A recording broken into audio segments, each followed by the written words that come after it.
খোলাফায়ে রাশেদার সোনালী দিন কেন যে ফিরে আর আসে না,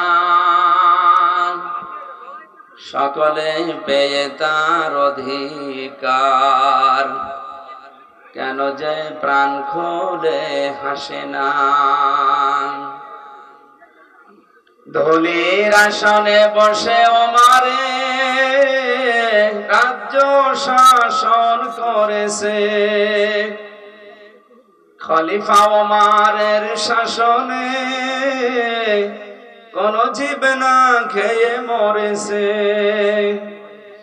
সে ওমারের মতো কেউ ধরাতে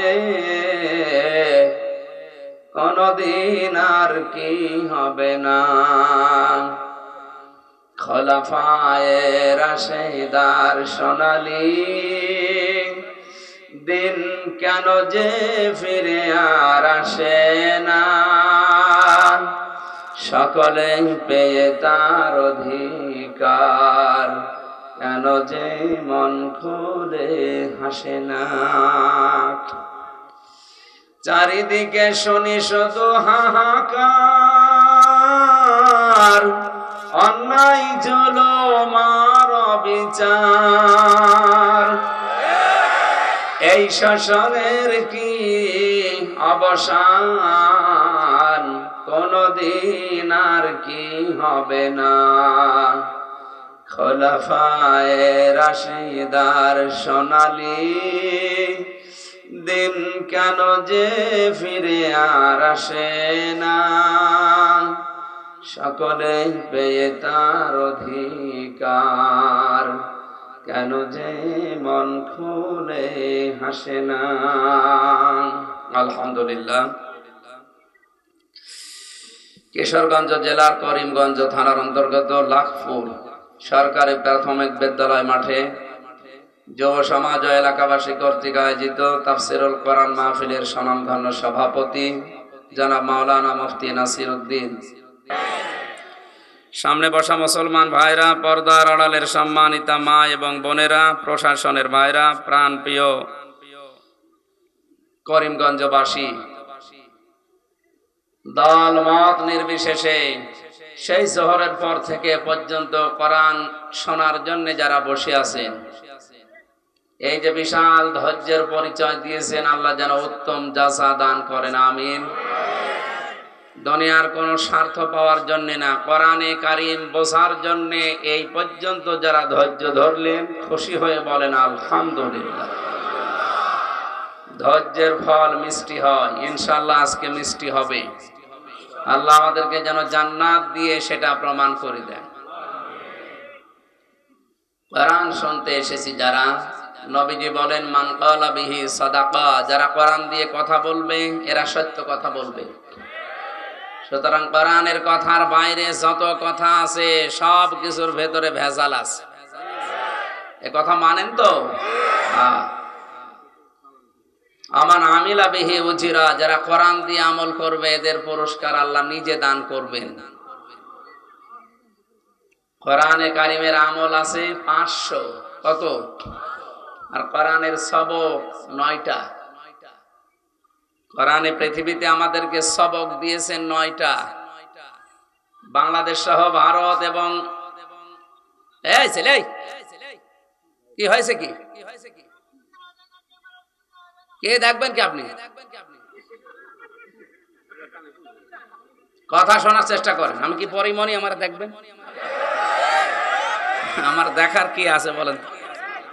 আমার এমনি শরীর চলে না, আমার কি দেখবেন? কথা শুনতেছেন, কথা শোনেন। এখানে কত আলেম বসে আছে দেখছেন না? বেয়াদবি করবেন না ভাই।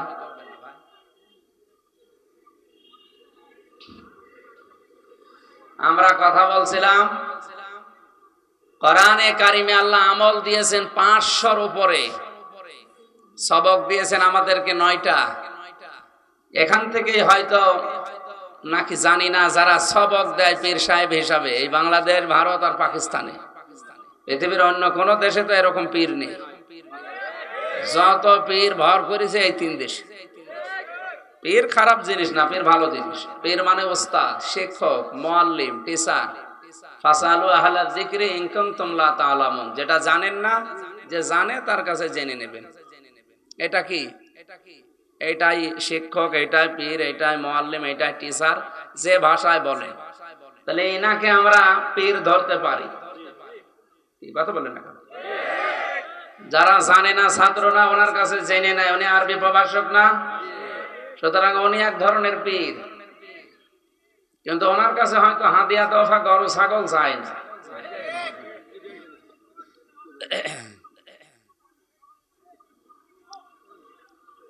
কোরআনে কারিমে আল্লাহ যে সবকগুলো দিয়েছেন, আমরা যদি ওইভাবে ওই সবকগুলো নিতে পারতাম, বাংলাদেশে আমার মনে হয় কারো লাগতো না, শুধু পীরের মুরিদরা এই দেশে ইসলাম কায়েম করে ফেলতো।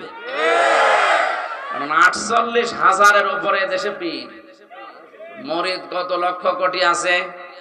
9টা সবকের প্রথম সবক আল্লাহ নবীকে দিয়েছিলেন, ইকরা, হে নবী আপনি পড়েন। আজ 48,000 দরবার, বলেন তো কোন দরবারে গেলে পীর সাহেব বলে মুরিদকে যে বাবা পড়ো? আপনি একটা দরবার দেখান, আমি সেখানে যাব। নেই, একটাও পাইনি আমি। ছিল আগে চট্টগ্রামের মরহুম আব্দুল জব্বার মাওলানা, উনি ইন্তেকালের পরে এখন আর এগুলো আসে না। আর বাকিগুলো তো বাদই দিলাম। যেখানে যাই সেখানে বলে হো হো জিকির করো। জিকির তো বাস্তবে করাই লাগবে, মাস্ট বি। ইয়া আইয়ুহাল্লাযীনা আমানু যিকুরুল্লাহা যিকরান কাসীরা ওয়া সাব্বিহুহু বুকরাতাও ওয়া আসীলা। ওহে যারা ঈমানের দাবি করো, তোমরা আল্লাহর জিকির বেশি পরিমাণে করো। এখানে কাসীর না দিয়ে আল্লাহ কাসীরা দিয়েছে। বেশি বেশি আল্লাহর জিকির করো, বিশেষ করে সকাল আর সন্ধ্যায়। সকাল আর সন্ধ্যায় দিলেন কেন? যেহেতু আজকের সভাপতি আলিম, অনেক আলেম বসে আছে, আমি তাফসীর যত পড়েছি, মুফাসসিরিন ইকরাম সব এই সকাল আর সন্ধ্যা বলতে সকাল থেকে সন্ধ্যা, সন্ধ্যা থেকে সকাল, সারা রাত সারা দিন আল্লাহর হুকুম রাসূলের তরিকায় মেনে চলার নাম হচ্ছে জিকির। তাছাড়া একবার সকালে বসে সুবহানাল্লাহ সুবহানাল্লাহ 100 বার পড়ে নিলাম, বিকালে আবার 100 বার লা ইলাহা ইল্লাল্লাহ পড়ে নিলাম, সারা দিন চলছে আকাম। এর নাম জিকির না। এই জন্য আল্লাহ পাক নামাজের আগে কিন্তু কাসীরা দেননি, কিন্তু জিকিরের আগে পরে কাসীরা আছে কোরআনে। ফাইদা কুদিয়াতিস সালাতু ফান্তাশিরু ফিল আরদি ওয়াবতাগু মিন ফাদলিল্লাহ ওয়াযকুরুল্লাহা কাসীরান লাআল্লাকুম তুফলিহুন। যখন নামাজ শেষ হয়ে যাবে, মসজিদে আর ধর্ণা দিয়ে বসে থাকার দরকার নেই। এটা আমি বানালাম, এই ঘোষণাকার। নামাজ শেষ, মসজিদের কাজ এবার শেষ। ছড়িয়ে যাও, ছিটিয়ে পড়ো, বেরিয়ে যাও। ফান্তাশিরু ফিল আরদি, জমিনে ছড়িয়ে পড়ো। কি করবা জমিনে? ওয়াবতাগু মিন ফাদলিল্লাহ, আল্লাহর ফজল, আল্লাহর অনুগ্রহ, রিজিক তালাশ করো। এই জন্য মানুষ মসজিদে গেলে পায় রহমত, আর জমিনে আসলে পায় রিজিক, ফজল। মসজিদে প্রবেশ করার সময় আল্লাহ পাক নবীর মাধ্যমে শিখিয়ে দিয়েছেন, আল্লাহুম্মা আফতাহলি আবওয়াবা রহমাতিক, হে আল্লাহ আমার জন্য তোমার রহমতের যত দরজা আছে, আবওয়াব বাবের বহুবচন, যত দরজা আছে তোমার রহমতের সব তুমি আমার জন্য খুলে দাও। আমি তোমার রহমতের জায়গা মসজিদে এসেছি। তাহলে রহমতের জায়গা কোনটা? আরো জোরে। এখান থেকে শেষ করে যখন বের হবেন, তখন বলা লাগে, বাম পা আগে দিয়ে যখন আপনি বলবেন আল্লাহুম্মা ইন্নী আসআলুকা মিন ফাদলিকা, হে আল্লাহ অবশ্যই আমি তোমার কাছে কামনা করি চাই ফজল, মানে রিজিক। ফজল মানে কি? তাহলে এটা পাওয়ার জন্য যেখানে আল্লাহ যেতে বললেন তার নাম জমিন, তার নাম কি? ক্ষেত খামারে, অফিস আদালতে, কলকারখানায়, যেখানে যার কর্মজীবন আছে ছড়িয়ে পড়বেন। নামাজের সময় নামাজ, কাজের সময় আসতে বলবেন। নামাজের সময়, আর নামাজের সময় যদি হয়ে যায়, ওই সময় দুনিয়ার যত গুরুত্বপূর্ণ কাজ থাক সব মাইনাস করা লাগবে। এমনকি মেয়েদের সন্তান যখন দুনিয়ায় আসে, প্রথমে পানি দেখা যায়, এরপরে রক্ত দেখা যায়, এরপরে সন্তানের মাথা আসে। নবীজি বলেন এমন কঠিন মুহূর্তেও যদি নামাজের সময় হয়ে যায়, ওই মহিলার মাথাকে, সন্তানের মাথাটাকে তোলার ভেতরে বিছিয়ে দিয়ে বলো নামাজ পড়তে। কত কঠিন বিধান এটা, অথচ চা খেতে খেতেও নামাজ পড়ে না। আবার বলে নামাজ পড়ি না, তাতে কি আমার ঈমান শক্ত আছে? তোর তো ঈমানই নেই। নামাজের মতো এই গুরুত্বপূর্ণ বিধানকে যারা অবজ্ঞা করে, হেলায় খেলায় নষ্ট করে, দাম দিতে চায় না, ওর ঈমান ভেঙে গেছে। আমার ভাইরা কান খাড়া করে শোনেন, নামাজের সময় আপনাকে নামাজ পড়াই লাগবে, নয়তো আপনি আল্লাহর আন্ডারে আর থাকবেন, আল্লাহ আপনার দায়িত্ব ছেড়ে দেবে। এজন্য ফরজ নামাজ যারা পড়ে না, আল্লাহ বলেন আমি তাদের দায়িত্ব ছেড়ে দেই। বলেন নাউজুবিল্লাহ। আজকে থেকে অন্তত আর যাই করি জীবনে ফরজ নামাজ আজরাইল আসার আগে আমি ছাড়বো না।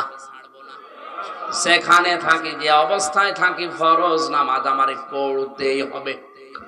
সুন্নত নফল মুস্তাহাবে নামাজগুলো যদি আপনি পড়তে সময় না পান, পরে পড়ে নেবেন, কিন্তু ফরজ ছাড়া যাবে না। কথা বলেন না কেন? আর যদি পোশাক থাকে পোশাক পরে পড়েন, যদি পোশাক না থাকে তত ঢাকার মতো অসুবিধা নেই, ওই অবস্থায় নামাজ পড়েন।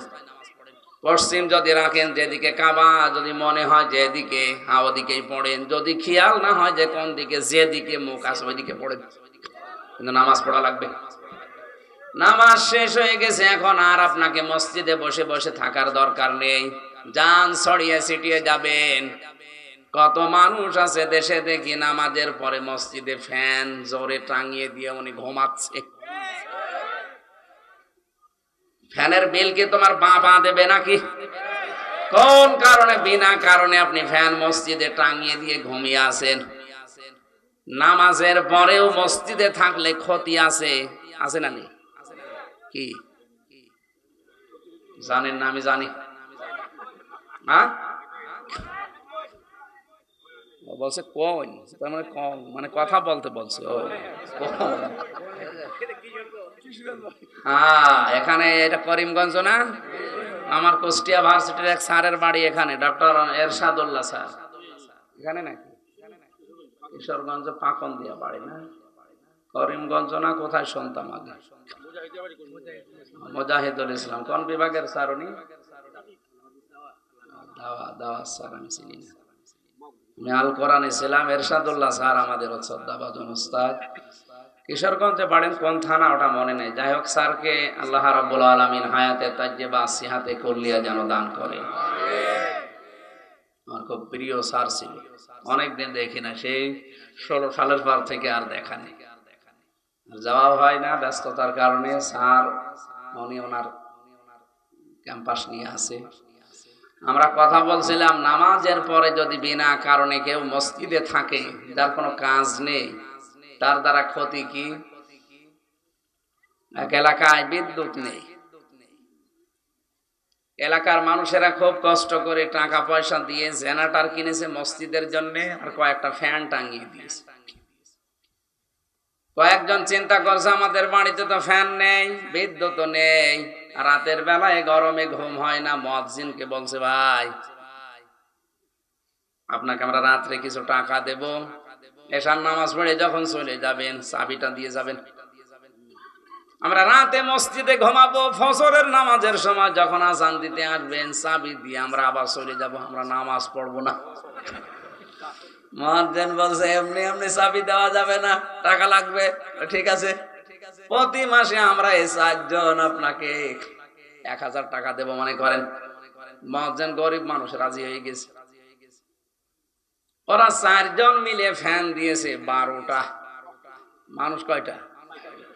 যাদের ফ্যানের নিচে থাকার অভ্যাস নেই, ওরা যদি একবার ফ্যান পায়, আরো তো হাই স্পিডে ঘুরছে, জনমের ঘুম দিয়েছে। কোথায় কার কাপড় আল্লাহ জানে আর ওরা জানে। মুয়াজ্জিন ফজরের নামাজ পড়তে এসেছে, আযান দেবে, লাইট যেই জ্বালিয়েছে দেখেন নাউজুবিল্লাহ, তাড়াতাড়ি করে লাইট বন্ধ করে ওদের মাঝে দাঁড়িয়ে বলছে হারাম। কি হলো? মসজিদে থাকা হারাম। ইমাম মুয়াজ্জিন সাহেব, আপনি তো ফতোয়া দিয়ে দিলেন মসজিদে থাকা হারাম, কোন দলিল আছে বলেন? দলিল লাগবে না, আমি নিজে দেখেছি। কিসের দলিল? আমি নিজে দেখলাম, বিনা দলিলে মসজিদে থাকা যাবে না, বের হন। আপনি কোন কারণে নামাজের পরে বসে বসে আছেন, শুয়ে আছেন, আপনার কোনো কাজ নেই? লাকাদ খালাকনাল ইনসানা ফি কাবাদ, অবশ্যই আমি মানুষকে কষ্টের পরে কষ্ট সহ্য করে বানিয়েছি দুনিয়ায়। তাকে কষ্ট করা লাগবে, শ্রম দেওয়া লাগবে, কারণ এই যে ঘাম, শহরে শ্রম দিতে গেলে ঘামের মূল্য আল্লাহর কাছে অনেক বেশি। আল কাসিবু হাবিবুল্লাহ, যারা কাজ করে খায় নবীজি বলেন এরা আল্লাহর বন্ধু।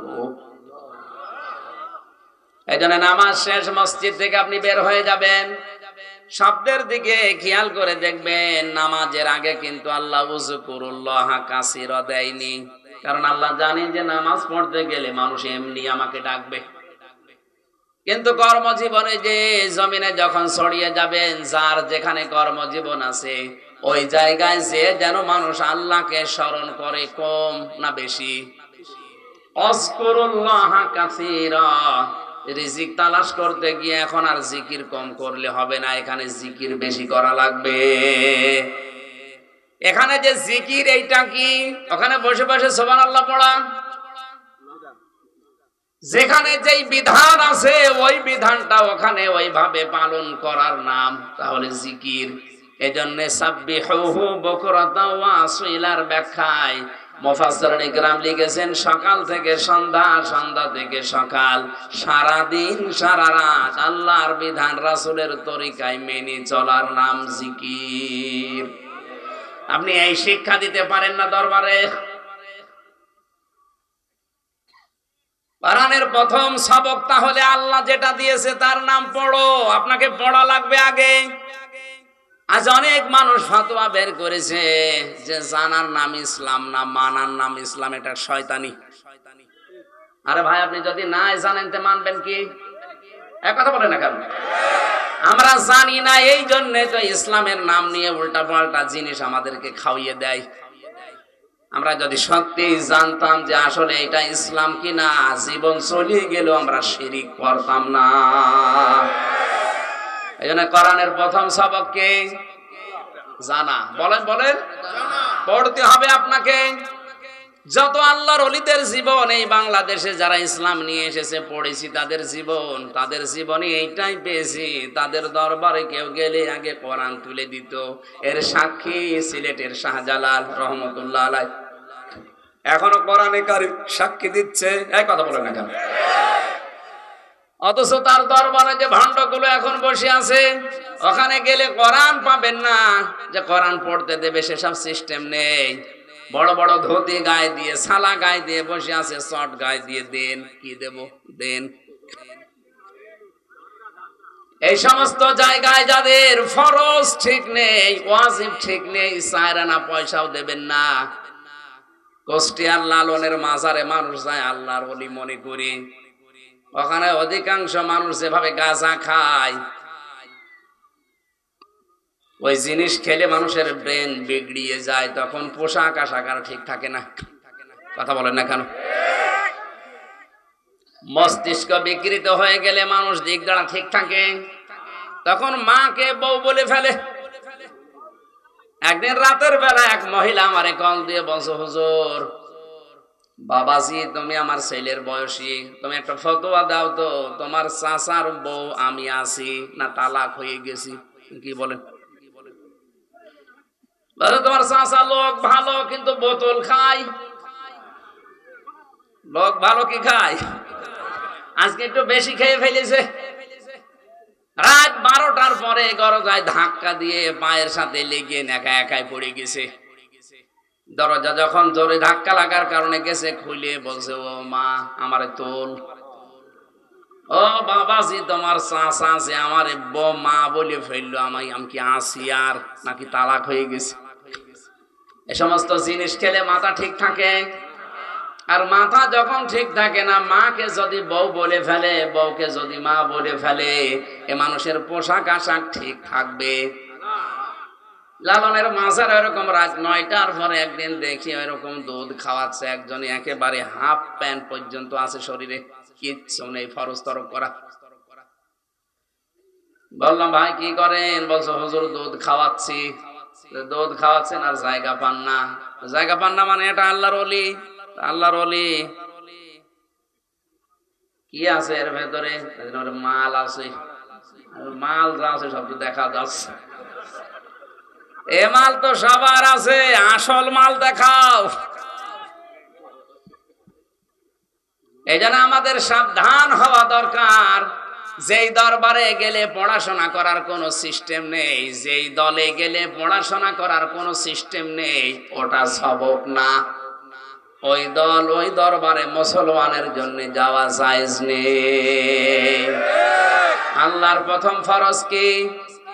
ইকরা। বলেন বলেন আরো জোরে।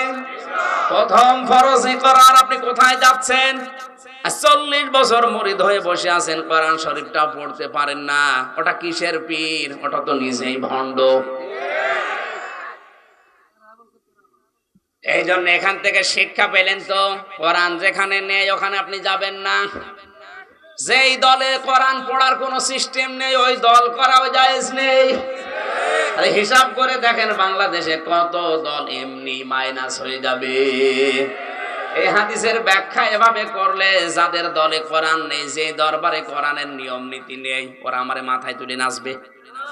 ওরা বলবে, তো আমার দরবারের 12টা বাজাইলো, কি করে এর নামানো যায়, বন্ধ করা যায়? তখন এই পীর সাহেব গুলোর মুরিদরা প্রশাসনকে কান ভাঙায় যে পীরের বিরুদ্ধে। আমি তো পীরের বিরুদ্ধে, আপনি তো পীর না, আপনি ক্ষীর। অধিকাংশ পীর নামে ভণ্ডগুলোর শুধু জহব্বার, পেট বাদ দিলে কিচ্ছু পাওয়া যায় না। এত বড় বড় পেট হয়, মহিলারা দেখে লজ্জা পায়। আল্লাহ, সন্তান হয় আমাদের আর পেট হয় এর। আখেরি ভড়ি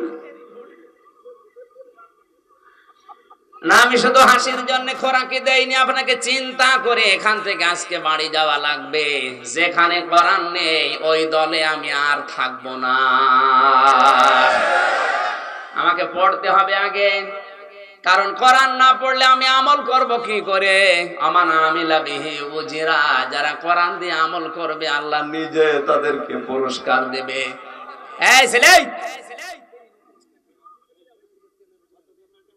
এই ওইটারে এখানে নিয়ে আসেন তো, এই এদিকে আসেন।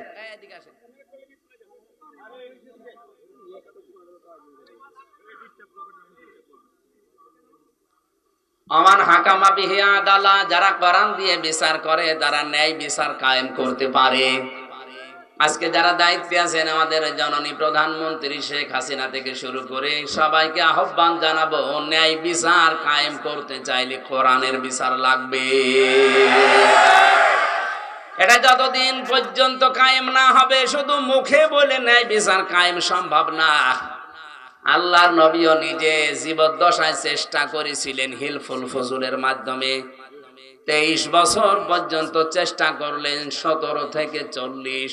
23টা বছরে ফল হয়েছে 0, কিচ্ছু করতে পারেন নাই। কোরআনে কারিম দিয়ে যখন তিনি প্রতিষ্ঠা করেছেন বিচার ব্যবস্থা, 40 থেকে 63, 23 বছরে সোনালী যুগ উপহার দিয়েছেন। এমন ন্যায় বিচার কায়েম করেছিলেন, নিজের মেয়ে ফাতেমার বিরুদ্ধেও বলেছিলেন, যদি ফাতেমাও চুরি করে আমি তার হাত কেটে দেব। আজকে যদি এই নিয়মটা আমরা বাংলাদেশে কায়েম করতে পারতাম, কোরআনের ব্যবস্থাটা, আমার তো মনে হচ্ছে এই দেশে কত নেতা, কত খেতার বউ, স্ত্রী, ছেলে, এমনকি নেতার হাত পর্যন্ত কাটা পড়ে যেত। যারা চুরি করে টাকা পাচার করেছে ওদের হাত থাকার কথা, যারা বেগম পাড়া বানিয়েছে ওদের হাত থাকার কথা। তাহলে এই দেশে হাত থাকার কথা না কতজনের আপনি বলেন? এরা জীবনেও চাইবে যে কোরআনে কারিমে আস-সারিকু ওয়াস-সারিকাতু এই আয়াত সংসদে যাক।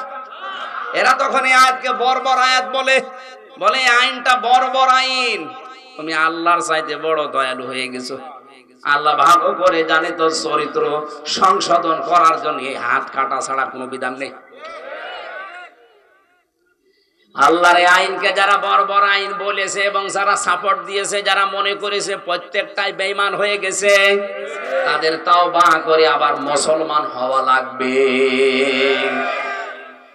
কোরআনের বিচার ব্যবস্থা যতদিন কায়েম না হবে ততদিন পর্যন্ত এই দেশে ন্যায় বিচার প্রতিষ্ঠা হবে না। এটা রাজনৈতিক বক্তব্য না, এটাই কোরআনের এবং হাদিসের বক্তব্য। কোরআনে কারিম আল্লাহ নাযিলই করেছেন এই পৃথিবীতে ন্যায় বিচার করার জন্য। সেটাই যদি কায়েম না হয় তো ন্যায় বিচার আপনি পাবেন কোথায়? খলিফাতুল মুসলিমিন হযরত ওমর তার ছেলে মদ খাওয়ার অপরাধে তাকে দৌড়া মেরে দুনিয়া থেকে বিদায় করে দিয়েছিলেন। এইটাই ন্যায় বিচার। আজ বাংলার সমাজে ধনী মানুষেরা কিছু করলে ছাড় পেয়ে যায়, আর গরিব মানুষরা কিছু করলে বিচার ডবল করে হয়। এটা ছিল বনি ইসরাইলদের স্বভাব। কথা বলেন না কেন? হযরতে মুহাম্মদুর রাসূলুল্লাহ ঘোষণা দিয়েছেন, উম্মতেরা, বনি ইসরাইলের উম্মতের ভেতরে এই চরিত্র ছিল। ওরা ধনীরা কেউ যদি কিছু করতো ছেড়ে দিত, আর গরিব মানুষ যদি চুন থেকে পান খসতো তার বিচার ডবল করে করত। এই জন্য আল্লাহ তাদেরকে দুনিয়াতে চরম শাস্তি দিয়েছে। সেই অবস্থায় এখন কিন্তু চলে এসেছে। আমরা যদি এখনো না পাল্টাই আমাদের দোয়া কবুলও বন্ধ হয়ে যাবে। আমান দাআ ইলাইহি হাদা। নবীজি বলেন, কেউ যদি কোরআন দিয়ে মানুষকে ডাকে, আল্লাহ নিজে তাকে হেদায়েতের উপরে রাখে। দাঁড়ায় একালিক টান আছে। আপনি যদি হেদায়েতের উপরে থাকতে চান, কোরআন দিয়ে মানুষকে ডাকতে হবে। আর আজ ডাকছে অনেকে তার বাবার দিকে, অনেকে ডাকছে তার পীর সাহেবের দিকে। ও বলে হেদায়েতের উপরে আছে, তো গোমরাহির উপরে আছে। নবীজি বললেন, যদি হেদায়েতের উপরে টিকে থাকতে চাও, কোরআন দিয়ে মানুষকে ডাক দিবা। ফাকাদু হুদিয়া ইলা সিরাতিম মুস্তাকিম। আর যে ব্যক্তি কোরআনের ডাকে সাড়া দেবে, আল্লাহ তাকে হেদায়েতের পথ নসিব করে দেবে। তাহলে আমার দায়িত্ব জীবন বাঁচি রেখে হলেও হেদায়েতের উপরে থাকতে চাইলে কোরআন দিয়ে ডাক দেওয়া। আর আপনি যদি সাড়া দিতে পারেন, মহান আল্লাহ আপনাকে সিরাতে মুস্তাকিম নসিব করে দেবেন। এই উদ্দেশ্য নিয়েই তো আজকে আমরা এসেছি নাকি? দরুদ আর সালাম পড়ছি আমাদের নবী মুহাম্মদুর রাসূলুল্লাহ সাল্লাল্লাহু আলাইহি ওয়াসাল্লামের প্রতি। কোরআনে কারীমের সূরা তাওবার 36 নম্বর আয়াতটা আমরা পড়েছি। যেহেতু এটা শাবান মাস, এ মাসের দিকে ইঙ্গিত দিয়ে আমি আয়াতটা পড়লাম। খোলে মাসের কিছু শিক্ষা এই আয়াত থেকে বের হবে, আমরা যেন নিতে পারি। পড়েন, আউযু বিল্লাহি মিনাশ শাইতানির রাজিম। বিসমিল্লাহির রহমানির রহিম।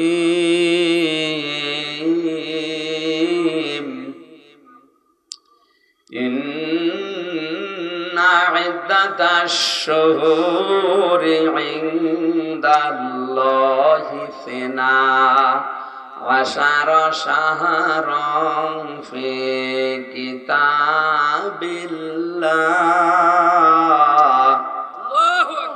ইয়াওমা খালাকাস সামাওয়াতি ওয়াল আরদা মিনহা আরবাআতুন হুরুম। আল্লাহ পাক বলেন, আসমান আর জমিন যেদিন আমি তৈরি করি, ওই দিন আমার কিতাবে 12টা মাসের নাম আমি লিখে রেখেছিলাম। খুব খেয়াল করে শোনেন, আল্লাহ পাক তার কিতাবের ভেতরে জমিন আসমান যেদিন বানিয়েছেন, ওই দিন 12টা মাসের নাম লিখেছেন। কয়টা? ওটা জানুয়ারি, ফেব্রুয়ারি, মার্চ, বৈশাখ, জ্যৈষ্ঠ, আষাঢ়। কি? মিনহা আরবাতুন হুরুম। এর ভেতরে আবার 4টা মাস পবিত্র। তাফসীরে ইবনে কাসির লিখেছেন প্রথম মাসটার নাম হচ্ছে মুহররম, 2 নম্বরে জিলকাদ, জিলহজ, আর 3 নম্বরে পয়েন্টে 3টা মাসের নাম আছে, যে কোনো একটা হবে। কোন কোন তাফসীর কারক লিখেছেন হয় রজব, নাই শাবান, নাই রমজান।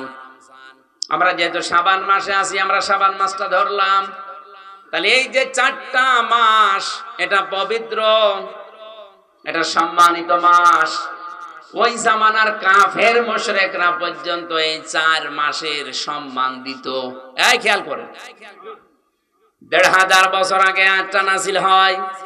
ওই জামানার যারা কাফের, যারা বেদিন, ওই সমস্ত মানুষগুলো এই 4টা মাসের সম্মান দিত। হয়তো মাসের পরে মাস মারামারি, গন্ডগোল, যুদ্ধ বিগ্রহ চলছে, এই 4 মাস হাজির হলেই বলতো ভাই ঠিক আছে, এখন আর মারামারি হবে না, মামলা হামলা দাঙ্গা হাঙ্গামা হবে না, এ মাস চলে যাক, তারপরে তোরে দেখব। যেহেতু শাবান মাস সম্মানিত মাস, এ মাসকে সম্মান দেওয়া দরকার। কয়েকদিন আগে সবে বরাত নামে, নিসফে শাবান নামে যে রাতটা গেল, এ নিয়ে ফতোয়াবাজির তো এই দেশে কম হয়নি। হাজারো মানুষ শুধু হালুয়া রুটি নিয়ে ব্যস্ত ছিল। আরে ভাই, মাস এসেছে শুধু রুটি খাওয়ার জন্য না।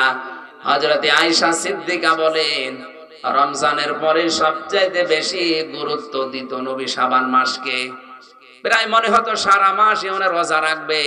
তাহলে নবীর সুন্নাত অনুযায়ী কেউ যদি শাবান মাস পালন করতে চায়, তার উচিত এ মাসে বেশি বেশি রোজা রাখা। এদিকে খবর নেই, ও হালুয়া রুটি খাওয়ার জন্য ব্যস্ত হয়ে বসে আছে। এই খেয়াল করেন, শাবান মাসে মহান আল্লাহর নবী এই পৃথিবীতে সবচাইতে বেশি রোজা কেন রাখলেন? হযরত আয়েশা জিজ্ঞাসা করেছিলেন, নবী আপনি এ মাস আসলেই বেশি বেশি রোজা রাখেন কেন? বিশ্ব নবী তাকে শুনিয়েছিলেন, ফামান শাহিদা মিনকুম শাহরা ফালইয়াসুম। এই আয়েশা, এরপরে যে মাসটা তার নাম রমজান, মহান আল্লাহ জানিয়েছে ওই মাস যদি কেউ পায় সে যেন অবশ্যই রোজা রাখে। আমি শাবান মাসে রোজা রাখার দ্বারা ট্রেনিং নিলাম, আগামী মাসে রমজানে যেন আমার রোজা একটাও ছুটে না যায়। বলেন সুবহানাল্লাহ। আমাদের উচিত হবে মাসে বেশি বেশি রোজা রাখার মাধ্যমে একটা ট্রেনিং তৈরি করা। সামনের মাসে যেন আমাদের রোজা নষ্ট না হয়, ছুটে না যায়, ছেড়ে না যায়। কাফেররা এই মাসকে সম্মান দিয়েছে, তাদের মারামারি, ঝগড়া ফাসাদ, যুদ্ধ বিগ্রহ, হামলা মামলা, কেস কাম, এগুলো সব বন্ধ করে দিত। অথচ এই মুসলমানের দেশে শাবান মাস আসার পরেও অনেকের মামলা এখনো চলছে। মামলা দেওয়া বন্ধ হয়ে গেছে? বলেন বলেন, আপনি কিসের সবে বরাত পালন করেন? আমার তো বুঝে আসে না। সম্মান যদি দিতেই হয় তো এই মাসকে সম্মান জানান, যে মাসে মারামারি, ঝগড়া ফাসাদ, যার সাথে কথা বন্ধ ছিল আমি ওটা মিটিয়ে ফেলবো, যার সাথে মামলা চলছিল এ মাসে শেষ, বলবো না এখন থাক, এই মাসটা চলে গেলে আবার তোরে দেখবো। এটাও যদি আমরা করতে পারতাম তত একটা মাস শান্তিতে থাকতে পারতাম। অথচ এই মাসে আজ আলেমদের কাদা ছড়াছড়ি আরো বেশি হচ্ছে। জালেমে জালেমে এদেশে এখন এই শাবান মাসে দোস্তি হয়ে গেল বেশি, আর আলেমদের ভেতরে শত্রুতা হয়েছে এই মাসে বেশি। আমরা তো কাফেরদের মতো শাবান মাসকে সম্মান দিতে পারছি না। ওরা মারামারি, গন্ডগোল, মনোমালিন্য, কেস কাম বাদ দিয়ে দিতে মাসের সম্মান, আর আমরা এই মাস আসলে আরো বেশি করছি। খালি হাদিয়া তোফা নিয়ে, শুধু মিলাদ মাহফিল পড়ে, শুধুমাত্র ইয়া নবী সালাম আলাইকা দিয়ে, শুধুমাত্র হালুয়া রুটি খেয়ে, মিষ্টি খেয়ে আপনি মহাব্বত দেখিয়ে শেষ করে দিতে পারেন না। আপনার বিবেক কি বলে? বিশ্ব নবী মুহাম্মদুর রাসূলুল্লাহ মাসকে কেমন করে সম্মান দিলেন? আল্লাহর নবী মাস আসলে মানুষের খোঁজ খবর নেওয়া বাড়িয়ে দিতেন। আমাদের উচিত হচ্ছে শাবান মাসকে যদি কেউ সম্মান দিতে চান, যাদের টাকা পড়ে আছে ব্যাংকে, আমি আপনাকে দান করতে বলছি না, টাকাগুলো ভালোভাবে সংরক্ষণ করে তোলেন, কর্মসংস্থান তৈরি করেন। আপনি বাইরের মানুষকে কাজে নিতে যদি ভয় পান, যদি অবিশ্বাস হয়, নিজের চাচাতো ভাই, ফুফাতো ভাই, খালাতো ভাই আছে না, একটা ফ্যাক্টরি তৈরি করে এরকম 50 জন মানুষের কর্মসংস্থান তৈরি করেন, আল্লাহর আরশ আপনার উপরে খুশি হয়ে যাবে। এইসব শাবান মাস পালন নেই। সুতরাং এই শাবান মাসে এখানে যারা বসে আছেন টাকাওয়ালা মানুষ যদি থাকেন সিদ্ধান্ত নেবেন, আর যদি নাও থাকেন এই যে রেকর্ড হচ্ছে কালকে সারা দেশে ছড়িয়ে যাবে। সবাইকে উদ্দেশ্য করে বলছি, শাবান যদি পালন করতেই হয়, ব্যাংকের টাকা ছাতা পড়ে যাচ্ছে, কত টাকা আছে আপনি নিজেও জানেন না। এই শাবান মাসকে পালন করতে গিয়ে 10টা মানুষের কর্মজীবন তৈরি করে দেওয়া যায় না? তাহলে কিশোর গ্যাং তৈরি হতো না? রাস্তায় ছিনতাই চাঁদাবাজি এগুলো বন্ধ হয়ে যেত? কথা বলেন না কেন? মানুষের কাজ যখন থাকে না, হতাশ হয়ে যায় জীবনের উপরে, তখনই ও রাস্তায় নামে অবৈধভাবে। এটা শুধু একা দায়ী না, আপনিও দায়ী। আপনি কি শাবান মাস পালন করে গেলেন? প্রতি বছরে বছরে মাসটা আসে চলেও যায়, কিছুই করতে পারেন না। আজকের এই মাসে সিদ্ধান্ত নেন আর মাত্র 6 দিন আছে। এই 6 দিনে যেন এমন কিছু করতে পারি, 5টা রিক্সা কিনে 5 জনকে চালাতে দেন। মাসে মাসে আপনি আমার এই টাকা দিয়ে দেবেন, দেখবেন আপনার টাকা দেওয়ার পরে ওর সংসার চালাতে সাহায্য হয়ে যাবে। ইসলাম আমরা এখান থেকে বুঝি না, আরো রাস্তার টাকা, ব্রিজের টাকা, কালভার্টের টাকা, এতিমের টাকা, গমের টাকা, কাবি খার টাকা মেরে খায়, আর ওইটা দিয়ে মসজিদের টাইলস লাগিয়ে দেয়।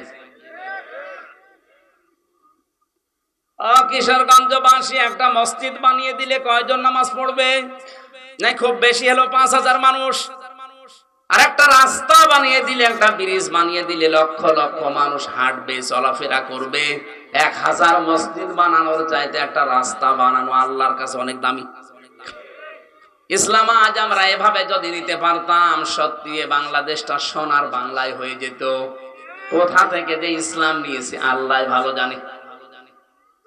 কোরআনে কারীম জানাচ্ছে, কুনতুম খায়রা উম্মাতিন উখরিজাত লিন-নাস ইলা আখিরি আয়াত। সূরা আলে ইমরান 4 নাম্বার পারার 3 নাম্বার পৃষ্ঠার 3 নাম্বার লাইনের 112 নাম্বার 13 নাম্বার আয়াত, এটা 10 নাম্বার আয়াত। আল্লাহ পাক বলেন, তোমরাই শ্রেষ্ঠ জাতি, তোমাদেরকে আমি মানুষের কল্যাণের জন্য বের করেছি। আপনার দ্বারা যদি মানুষের উপকারী না হয়, তে আপনি আর কুকুর সমান। এই কথা বলেন না কেন? আপনার দ্বারা মানুষের যদি উপকারী না হয়, যদি ক্ষতি হতে থাকে, তা আপনি আর সাপ সমান। কিয়ামতে আপনার এই আচরণ থাকবে না। এই যে আকৃতি দেখতে পাচ্ছেন, জীবন এটা থাকবে না। এটা আকৃতি আল্লাহ বানিয়ে দেবে সাপের মতো। সাপের কাজ কি বলেন তো? একটা মানুষকে সবল দেয়, লোকটা মরে যায়, সাপের কোনো লাভ হয়? আসতে বলেন। এই বাংলাদেশে এখানে অনেক মানুষ এমন বসে আছে, সকালবেলা ওঠার পরে চিন্তা করে কার ক্ষতি করব, কারে ধরিয়ে দেব। কথা বলে না, নিজেই ধরিয়ে দেয়, নিজেই আবার থানায় যায়, অফিসারদের সাথে যোগাযোগ করে 50,000 টাকা দিয়ে নিজেই ছাড়ায়। মাঝখান থেকে পরিবারস্থ লোকদের কাছ থেকে টাকাগুলো হাদিয়া হিসাবে নিয়ে নেয়। এটা হয়তো এই জেলায় এখনো শুরু হয়নি, কুষ্টিয়ায় চলছে।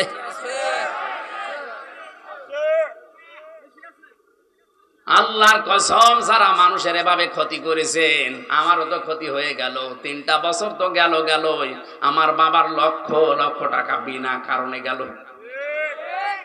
এই যে ক্ষতিগুলো যারা করছেন, আপনি নামাজ পড়তে পারেন, রোজা রাখতে পারেন, বোরকা পড়তে পারেন, ব্যবসা করতে পারেন, এই যে আলেম, জিজ্ঞাসা করেন আপনার আকৃতি এটা থাকবে না, সাপের মতো হবে। এটা সূরা রহমানের ভেতরে আছে, তার তাফসীর পড়েন। 10 প্রকারের আকৃতির কথা আমি পড়েছি। ইউরাফুল মুজরিমুনা বিসিমাহুম ফায়ুখাযু বিন নাওয়াসি ওয়াল আকদাম ফাবিআইয়ি আলাই রাব্বিকুমা তুকাদ্দিবান। কিয়ামতের দিন পাপিষ্ঠ মানুষ যারা, তাদের মাথার চুল ধরে আর পা ধরে আল্লাহ তুলবে। আল্লাহর বিচার ব্যবস্থা আর মানুষের বিচার ব্যবস্থা এক না। মানুষ সাক্ষী ছাড়া বিচার করতে পারে না। আর আল্লাহ পাক বলেন আমি আল্লাহ সাক্ষী লাগবে না, ওর শরীরের ভেতরে সাক্ষী ফুটে উঠবে। ওর মুখ বন্ধ করে দিলে ওর হাত সাক্ষী দেবে, ওর কান সাক্ষী দেবে, ওর পা সাক্ষী দেবে, ওর শরীরের অঙ্গ প্রত্যঙ্গ গুলো সব সাক্ষী হয়ে যাবে। দূরের মানুষ লাগবে না, ও নিজেই নিজের বিরুদ্ধে দাঁড়াবে। জানে আল্লাহর বিচার ব্যবস্থা আর আমাদের বিচার এক না। আমরা বিচার করতে হলে সাক্ষী লাগে, তাছাড়া আমরা রায় দিতে পারি না। কথা বলে না কেন? আর আল্লাহর বিচারে আল্লাহর সাক্ষী লাগবে না, আপনি নিজেই নিজের বিরুদ্ধে দাঁড়িয়ে যাবেন। কারণ মুখ যখন সেলাই করা হয়ে যাবে, আপনি মুখে তো বলতে পারবেন না। হাত বলবে হ্যাঁ আমারে নিয়ে ঘোষের টাকায় সই করেছিল, আমারে চোখ বলবে আমারে দিয়ে দেখে দেখে এই কাজ করেছিল, পা বলবে আমারে দিয়ে হেঁটে গিয়েছিল, যে বেকার ভালো মানুষটাকে ধরিয়ে তার কাছ থেকে 1 লাখ টাকা খেয়েছিল। বলেন সুবহানাল্লাহ। নাউযুবিল্লাহ। এইটাই চলছে। সম্মানিতা মা বোন যারা এসেছেন, এ মাসের সম্মান শুধু রোজা রেখে রেখেই শেষ করে না, শুধু রোজা রাখাই হবে না, আপনার আচরণটা পরিবর্তন করা লাগবে। এ পৃথিবীতে মেয়েদের সবচাইতে বড় উত্তম আচরণ হচ্ছে তাদের পেট ঠিক করা। কোরআনে কারিমে আল্লাহ নবীর স্ত্রীদেরকে লক্ষ্য করে জানিয়েছেন অকরনা ফি বুয়ুতিকুন্না ওয়ালা তাবাররাজনা তাবাররুজাল জাহিলিয়াতিল উলা। সূরা আহজাবের 33 নম্বর আয়াতের প্রথম অংশে আছে আল্লাহ বলেন মেয়েরা ঘরের পরিবেশে থাকবা, জাহিলি যুগের মেয়েদের মতো রূপ সৌন্দর্য প্রদর্শন করে বের হবা না। ও ভাই বাংলার মুসলমানেরা, এখন আপনি টের পাচ্ছেন না, এই স্রোতে গা ভাসিয়ে দিয়েছেন। কয়েকদিন আগে নায়িকা মৌসুমী একটা স্ট্যাটাস দিয়েছিল একটা সাক্ষাৎকারে যে আমি যদি মারা যাই আমার লাশকে যেন কাউকে দেখতে দেবেন না, আর আমার যে সমস্ত উলঙ্গপনার ড্যান্স আছে ছবি আছে এগুলো যেন ডিলিট করে দেবেন। হয়তো কিছুটা হলো আশ পেয়েছে, কারণ আপনি যা দুনিয়ায় করে রাখবেন, আপনি যা লিখে রাখবেন, আপনি দুনিয়াতে যা লিখে লিখে রেখেছেন, যে সিনেমা তৈরি করেছেন, যে উলঙ্গপনা ড্যান্স দিয়েছেন, এগুলো হয়তো আপনি এখন মারা গেলে ওগুলো শেষ হয়ে যাবে না। ওগুলো যতদিন টিকে থাকবে, যত মানুষ ওইগুলো দিয়ে চরিত্র খারাপ করবে, আপনার আমল নামায় ওগুলো একটা একটা করে ফ্ল্যাক্সি লোড হয়ে গোনা যেতেই থাকবে।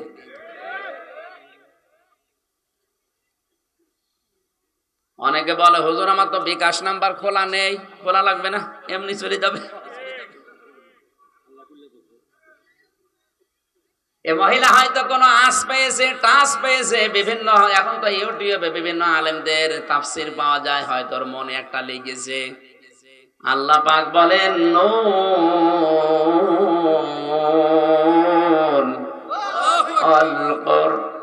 আল কলামি ওয়া মা ইয়াসতুরুন। আল্লাহ কসম দিচ্ছেন কলমের। আমি চিন্তা করলাম এত জিনিস থাকতে আল্লাহ কলমের কসম কেন দিল? আমার চিন্তার রেখা শেষ হয়ে গেছে এইভাবে যে দুনিয়ায় যত ভালো কাজ আর মন্দ কাজ বলেন সব কিছুর মূলে কিন্তু কলম। এক কথা বলেন না কেন? তাসলিমা নাসরিন ইসলামের বিরুদ্ধে লিখেছে কি দিয়ে? আরো জোরে। ডক্টর আহমেদ শরীফ ইসলামের বিরুদ্ধে লিখেছে কি দিয়ে? এখনো পর্যন্ত ব্লগে নবীর স্ত্রীদের নবীর চরিত্র নিয়ে উল্টা পাল্টা লেখে কি দিয়ে? ফাঁসির রায় লেখে কি দিয়ে? জমি জায়গা জাল দলিল করি নাই কি দিয়ে? পৃথিবীর সবকিছু ভালো হোক মন্দ হোক দেখবেন কলমের মূলে আছে। এই জন্য আল্লাহ বলেন কলমের কসম, এবং কলম দিয়ে লেখকরা যা লেখে ওই লিখিত জিনিসেরও কসম। হয়তো আপনি 10 বছর পরে আর থাকবেন না, কিন্তু আপনার লিখে যাওয়া এই উপন্যাসটা থাকবে। এই কথা বলে না কেন? পবিত্র প্রেম নামে একটা সিনেমা বানিয়েছে একজনের উপন্যাস দেখে দেখে। আমি পড়েছিলাম উপন্যাসটা, নায়িকা ছিল মনে হয় মাহিয়া মাহি। মনে করছেন হুজুর কিচ্ছু জানে না, হ্যাঁ?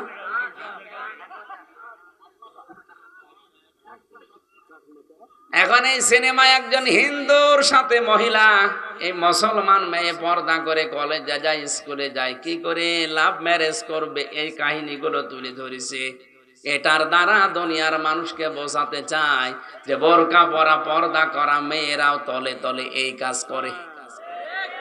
তাম দুনিয়ায় এই বইটা যদি বিভিন্ন ভাষায় রিলিজ হয়, তারা দেখে দেখে বলবে ইসলাম গ্রহণ করব, অথচ ওদের ইসলামের পর্দাশীলা মেয়েরা যদি এই করে, ওই রকম ইসলাম দরকার নেই।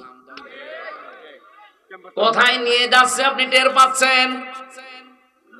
ওই লোকটা যে লিখেছিল, আমি নাম নিলাম না, মারা গেছে, কিন্তু তার লিখিত এই বইটাই উপন্যাসটা নিয়ে আজ সিনেমা হয়ে যত মানুষ ইসলামের প্রতি খারাপ ধারণা করবে, ওর কবরের উপরে যতই ফুল দেওয়া হোক, নিচে আল্লাহ আগুন লাগিয়ে দেবে।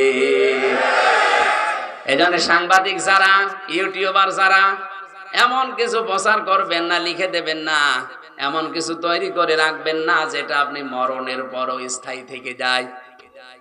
এমন কিছু ফেসবুকে আপলোড করা যাবে না। আপনি এমন একটা উলঙ্গ বই সিনেমা দিয়ে দিয়েছেন, গান, আপনি হয়তো মারা গেলেন এখনই, কিন্তু এটা যত মানুষ লাইক দেবে, কমেন্ট করবে, শেয়ার লাগাবে, আপনি মারা যাওয়ার পরে কোটি কোটি মানুষ যদি এটা দেখে, আপনি পেতেই থাকবেন। জেনার গোনা আপনার আমলনামায় আসবে।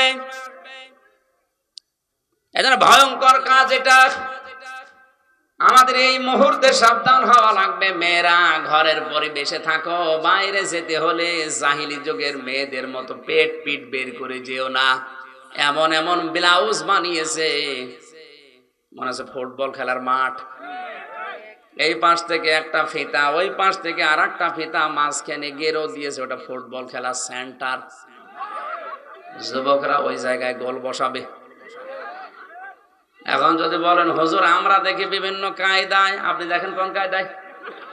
কুষ্টিয়ার বড় বাজার থেকে যদি রিকশায় ওঠেন, সামনের দিকে তাকিয়ে দেখবেন বিশাল মাঠ। কোন দিকে তাকাবো আমি? এমন পোশাক বানিয়েছে, বুকের উপরে কোনো ওড়না নেই, যুবতী মেয়ে, লিখে রেখেছে এক বুক সালা।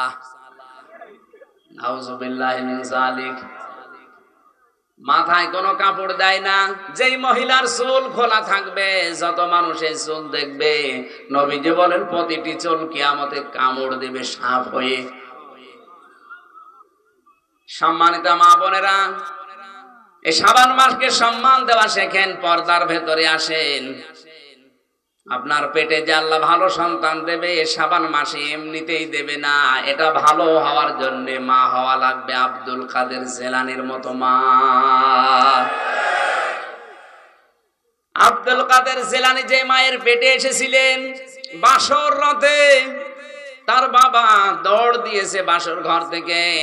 স্ত্রী ডাক দিয়ে বলে, স্বামী আমার দৌড় দেবেন না, আমার বাবা আমার সম্পর্কে যা যা বলেছে একটু শোনেন, আমি ব্যাখ্যা করছি। আমার বাবা হয়তো আপনাকে বলেছিল যে আমি অন্ধ।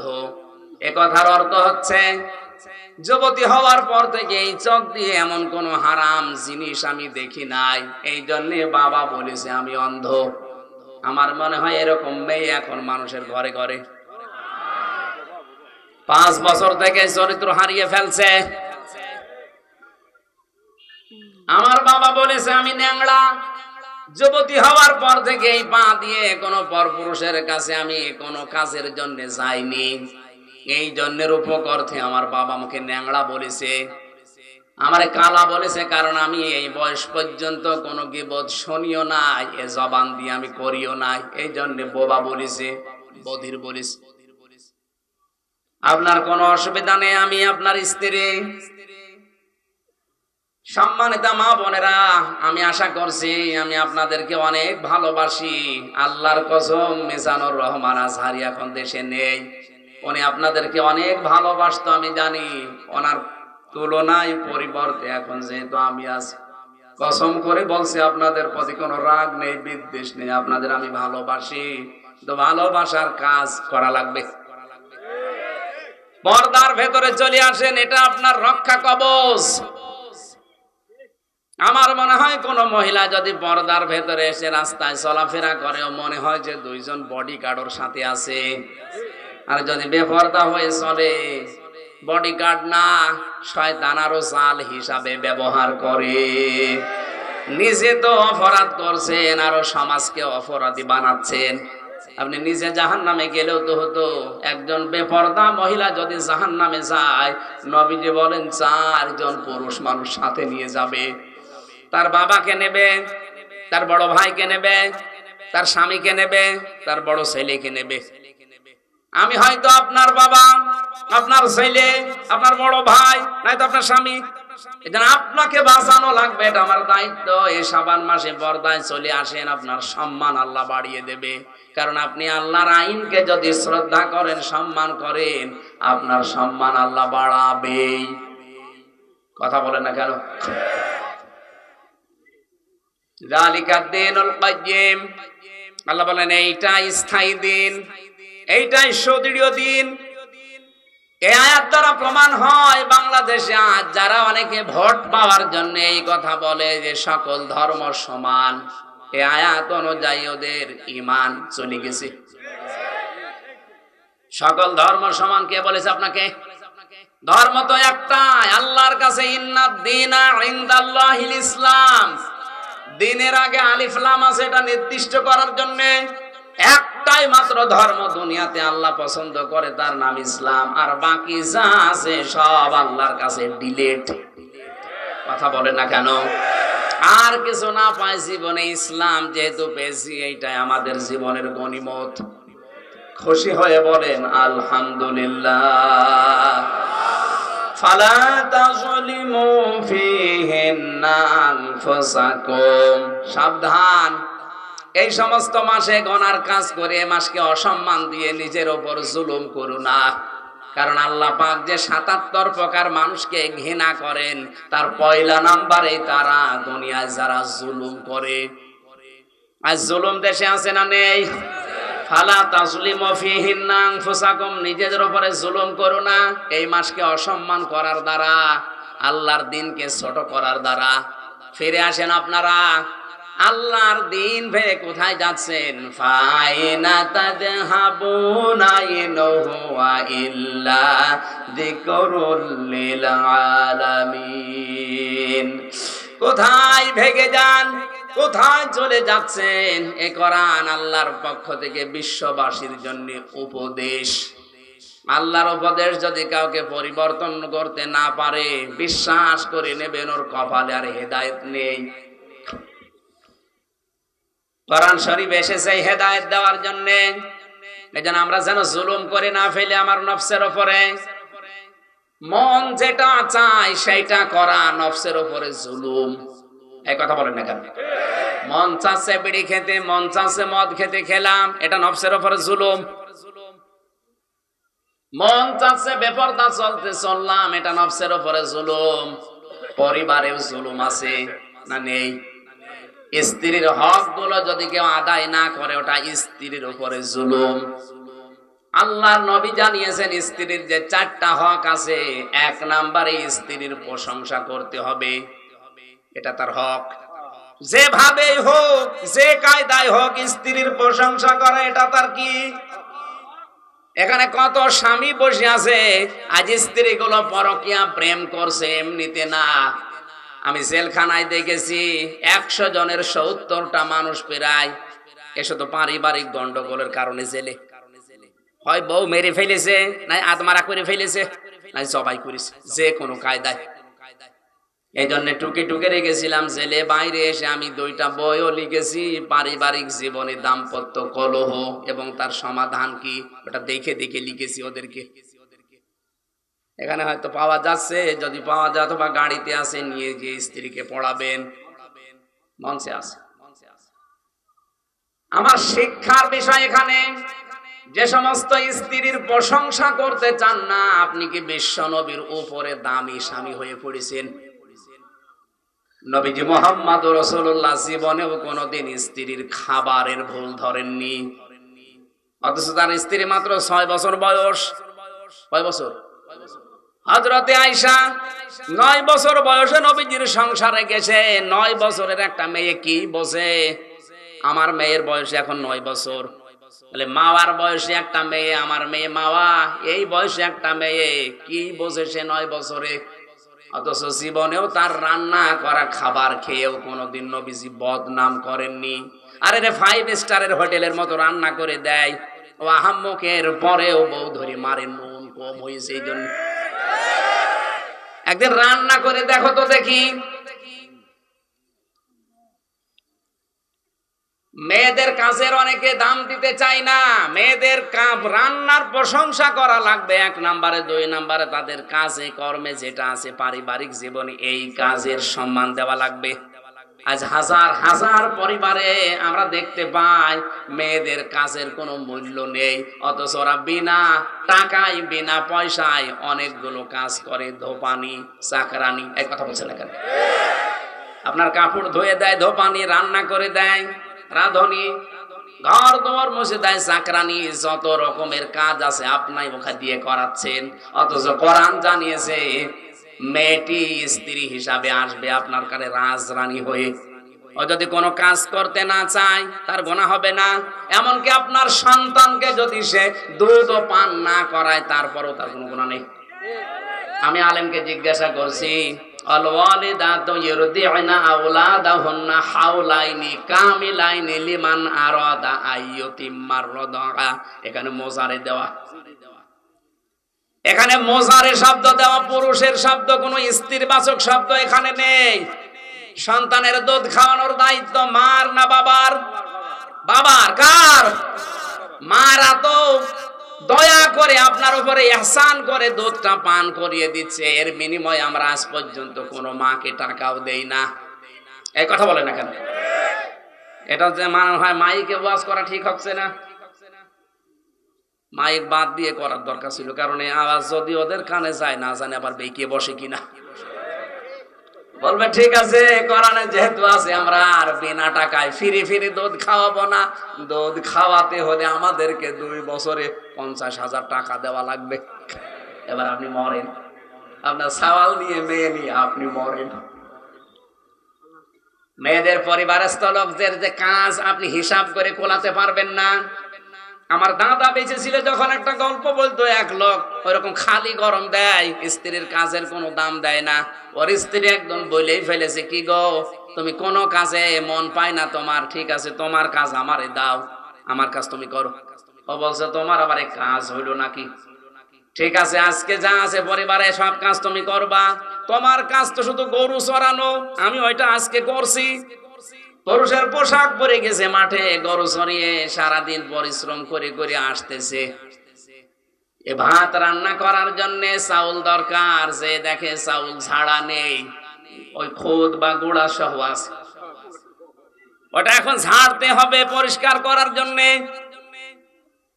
কোলা নিয়ে এসেছে, যে কোলা নাকি বলে, কোলা নিয়ে এসেছে চাউল ঝাড়বে। চাউল ছাড়তে হলে তো নিচে একটা আওয়াজ দেওয়া লাগে হাত দিয়ে, তাছাড়া ছাড়া হয় না। ও চিন্তা করছে আমার বউ তো চাউল ছাড়ে কিন্তু টক টক করে একটা আওয়াজ হয়, সে কাটি কই, কাটি খুঁজে পাচ্ছে না। ছাগল গরু চড়িয়ে বলছে কই কি করেছো? বলছে তোমার মতো বজ্জাত মহিলার সাথে সংসার করায় কঠিন। কোলার নিচে চাউল ছাড়তে গেলে যে টক টক করে আওয়াজ হয়, সে কাটি কই। বলো তুমি কাটি খুঁজতেছো, আর আমার কাছের কোনো দাম দাও না, এবার আমার কাছে দাও, দেখো টক টক করে আওয়াজ কি করে হয়। একদিন আপনি পারবেন না। এই জন্য স্ত্রীর উপর আমরা যেন জুলুম করে জালেম হয়ে না যায়। আল্লাহ কিন্তু ঘৃণা করে সবচাইতে বেশি জালেমকে, আর আল্লাহর মামলাও হবে জালেমের বিরুদ্ধে। স্ত্রীর খাবারের প্রশংসা করা লাগবে, স্ত্রীর কাজের প্রশংসা করা লাগবে। আল্লাহ চান না কোন সংসার ভেঙে যাক। ছোটখাটো কোনো বিষয় যদি মনোমালিন্য হয়েও থাকে, খুব বেশি দিন গড়াবেন না, তাড়াতাড়ি করে মিল করা লাগবে। স্ত্রীর সাথে যদি ওভাবে থাকতেই থাকে গন্ডগোল লেগে, আমার যতটুকু ধারণা 3 দিন পার হয়ে গেলে শয়তান আর বসে থাকে না, ও 2 জনকে ফসলায় আর কি হবে, চলে যা, তোর জন্য তোর সাবেক আছে। কথা বলে না কেন? 2 জনকে যেহেতু শয়তান ফসলাচ্ছে, শেষ পর্যন্ত সোনার সংসারটা ভেঙে যায়, মাঝখান থেকে সন্তানগুলো জাহান্নামে পড়ে। 2-3 সন্তান 4 সন্তানের মা রেখে বাবার জায়গায় বিয়ে করছে, মা চলে যাচ্ছে আর এক জায়গায়। এদের দিকে একটু তাকালেন না? এর বাবা তো হয়তো আর একটা সংসার করবে, কিন্তু এই বাচ্চাগুলো শেষে সাগরে পড়া ছাড়া উপায় থাকে না। আল্লাহ আমাদেরকে এই জায়গায় যেন শয়তান ধোঁকা দিতে না পারে, বলেন আমিন। নবীজি বলেন স্ত্রীর সাথে মাঝে মাঝে নিজে আনন্দ করবা। এমনকি স্ত্রী ব্যবহারের পরে কোনো মানুষ যদি গোসল করে, যতগুলো ফোঁটা ফোঁটা পানি মাথা থেকে পড়বে অতগুলো নেকি হবে। সাহাবীরা বললেন হুজুর এই কাজেও নেকি হয়? আল্লাহর নবী বলেন এই কাজটা যদি তুমি অন্যের স্ত্রীর সাথে করতে কি হইতো? বলে গুনাহ হইতো। সেই গুনার কাজ না করে জায়েজ জায়গায় যদি এই কাজ করো তে তোমার সওয়াব হবে না কেন? অবশ্যই তোমার সওয়াব হবে। কোন স্বামী যদি স্ত্রীর হাত চেপে ধরে আর স্ত্রী যদি হাসি মুখে হাতটা, দুইজনে চেপে ধরার ভেতরে যতগুলো গুনাহ ছিল দিনের ভেতরে সগীরা গুনাহ আল্লাহ ঝরিয়ে দেয়। এই জন্যই নবীজি বলেন আমার কাছে 3টা জিনিস বেশি ভালো লাগে, একটা সুগন্ধি, আর একটা স্ত্রী, আর একটা আমার নামাজ। আমাদের কাছেও সুগন্ধি ভালো লাগে, কিন্তু অনেকের কাছে দুর্গন্ধ বেশি ভালো লাগছে, এই জন্যই বিড়ি খায়। কথা বলেন না কেন? বন্ধ করা লাগবে বিড়ি খাওয়া। অনেক মানুষ আজ ফতোয়া বের করেছে তেমন কিছু না, এনাই মাকরু। 2 নম্বরে নবীজির কাছে নামাজ ভালো লাগতো, আমাদের কাছে নামাজ ভালো লাগে, কিন্তু নামাজের শিক্ষা ভালো লাগে না। নামাজের 17টা শিক্ষা আছে, কয়টা? বলেন বলেন। আল্লাহর নবী বলেন নামাজ প্রথম তোমাকে শিক্ষা দেয় কি করে পরিপাটি হওয়া লাগবে। আজ আমাদের জীবনটা পরিপাটি না, এলোমেলো। যদি আমরা নামাজের মতো ট্রেনিং নিয়ে জীবনটা চালাতে পারতাম, এ দেশ জান্নাত হয়ে যেত। 3 নম্বরে আমার স্ত্রী আমার কাছে ভালো লাগে, আমাদের কাছেও স্ত্রী ভালো লাগে, কিন্তু নিজেরটা বাদ দিয়ে অন্যেরটা। কথা বলেন না কেন? আল্লাহ আমাদের হেফাজত করুন, বলেন আমিন। খুনসুটি করবেন, আপনি আনন্দ উল্লাস করেন নিজের স্ত্রীর সাথে, মোবাইলে যদি প্রেমের আলাপও করেন মনে করবেন নফল নামাজের সওয়াব হচ্ছে। আল্লাহ আমাদেরকে বাস্তব জীবনে স্বামী স্ত্রী যেন জুলুম হয়ে না যায় কোনো বিষয়ে খেয়াল করার এই শাবান মাসে তৌফিক দিন, আমিন। ওয়াকাতিলুল মুশরিকিনা কাফাতান কামা ইউকাতিলুনাকুম কাফা। আল্লাহ পাক বলেন তোমরা লড়াই করো, সংগ্রাম করো মুশরিকদের বিরুদ্ধে, যেভাবে ওরা ঐক্যবদ্ধভাবে তোমাদের বিরুদ্ধে লড়াই করে। আজ তামাম দুনিয়ার মুশরিকরা সব এক মুসলমানকে টাইট করার জন্যে। সুতরাং 57টা মুসলিম রাষ্ট্র এই শাবান মাসে এক হওয়া লাগবে। আমার মনে হয় শাবান মাসের সম্মানার্থে আয়াত যদি আমরা সত্যি বুঝতাম আর মেনে নিতে পারতাম, ফিলিস্তিন এমনিতেই স্বাধীন হয়ে যেত। ওয়ালামু, জেনে রাখো, আন্নাল্লাহা মাআল মুত্তাকিন, অবশ্যই আমি আল্লাহ মুত্তাকিদের সাথে আছি। মুত্তাকি কাকে বলে? তাফসিরে মুত্তাকির আমি সংজ্ঞা পেয়েছি, কেউ যদি মুত্তাকি হতে চায়, যাকে আল্লাহ ভালোবাসে মহব্বত করে, তার ভেতরে 10টা গুণ থাকা লাগে। কয়টা? সূরা বাকারার 177 নম্বর আয়াতের আয়াতের ব্যাখ্যাটা করা আছে।